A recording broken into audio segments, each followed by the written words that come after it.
pada topik ini saya cukup puas dengan proses pembelajaran yang telah saya terima. Hal ini dikarenakan karena saya memperoleh berbagai pengetahuan baru serta pemahaman mengenai aspek-aspek pembelajaran berdiferensiasi serta bagaimana cara pengimplementasian di dalam kelas. Sebagai seorang guru harus mengetahui secara mendalam mengenai karakteristik peserta didik serta bagaimana menerapkan dalam proses pembelajaran. Pembelajaran berdiferensiasi yang diterapkan berupa 4 aspek. Yang pertama, diferensiasi proses, konten, produk, dan lingkungan belajar. Dalam penerapannya juga dapat dilakukan dengan memetakan kesiapan belajar, minat, dan profil belajar peserta didik.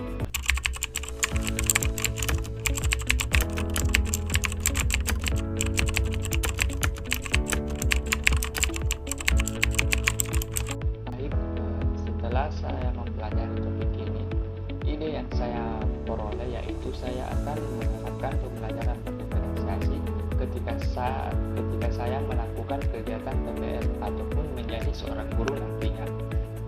Dengan menerapkan pembelajaran berdiferensiasi harus menyesuaikan dengan pemetaan kesiapan belajar, minat, dan profil belajar peserta didik, seperti dengan menerapkan aspek diferensiasi proses, produk, konten, maupun lingkungan belajar, sehingga pembelajaran ini berjalan secara optimal dan efektif.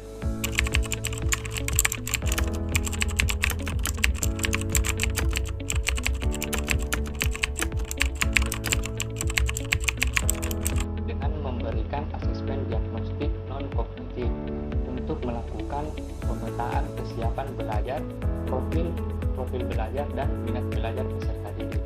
Hal ini sangatlah penting untuk kita lakukan agar kita dapat mengetahui karakteristik peserta didik di dalam kelas. Selanjutnya yaitu dengan menerapkan aspek pembelajaran berdiferensiasi, yaitu diferensiasi proses, produk, konten, maupun lingkungan belajar.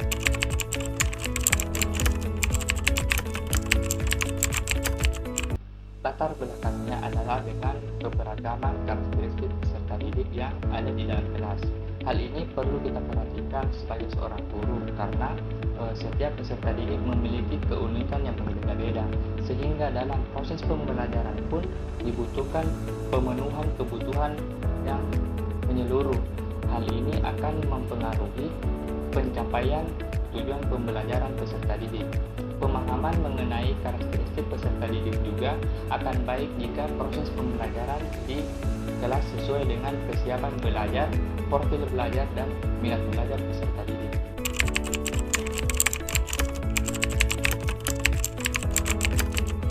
Melalui pembelajaran berdiferensiasi mampu memberikan keleluasan kepada peserta didik dalam meningkatkan potensi dalam dirinya dengan kesiapan belajar, minat, dan profil belajar peserta didik tersebut. Penerapan pembelajaran berdiferensiasi juga menjadi jalan menuju merdeka belajar karena peserta didik diberikan kebebasan dalam belajar, baik dari proses pembelajaran maupun kebebasan dalam mengekspresikan hasil belajarnya. Peserta didik ini dibimbing, dituntun sesuai dengan kodratnya, sesuai kemampuannya, serta sesuai dengan minatnya. Dengan begitu diharapkan tujuan pembelajaran dapat tercapai dengan optimal dan efisien.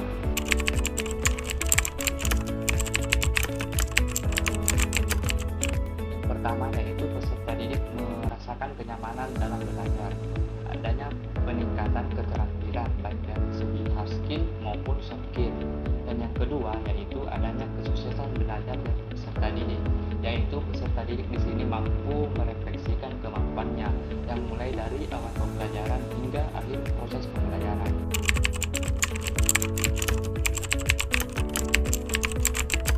Melakukan pemetaan kebutuhan belajar berdasarkan 3 aspek, yaitu kesiapan belajar, minat belajar, dan profil belajar peserta didik, yang bisa kita lakukan melalui wawancara, observasi, ataupun survei yang menggunakan angket.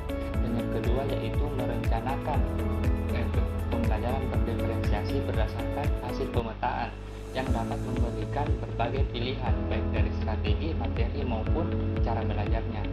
Dan yang ketiga yaitu mengevaluasi dan merefleksi pembelajaran yang sudah berlangsung. Jadi itulah hasil refleksi saya mengenai teori tentang aspek-aspek